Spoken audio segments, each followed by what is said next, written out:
Наша выставка называется «Лунное лицо». Так называется юкагирская сказка о Луне. Записано несколько юкагирских сказок о Луне, но одна из них необычная. Оказывается, когда-то Луна была человеком, и этот мужчина жил у озера и ходил по соседям. Они были и богатые, и бедные, он все у них еду искал. Когда человек наедался, то он радовался душой, он ходил далеко, на людей глядел и улыбался. Однажды к очень скупой женщине зашел, попросил накормить его, а женщина ответила: «Я еще не варила еду». Он сел ждать.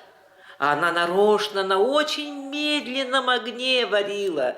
Так она обычно выпроваживала нежданных гостей. Человек ждал, худел и, не дождавшись, ушел. Женщина тогда сама еду съела. А попрошайка пошел к соседям, а там уже все спали. Совсем он похудел, кожа до кости, и когда он снова появился, и добрые люди его везде кормили, то круглым и довольным он становился, а потом он уходил и голодным возвращался.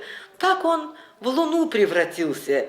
С тех пор, став луной, как прежде вокруг озера ходил, так вокруг земли теперь ходит, а лицо его то худеет, то толстеет, довольным становится.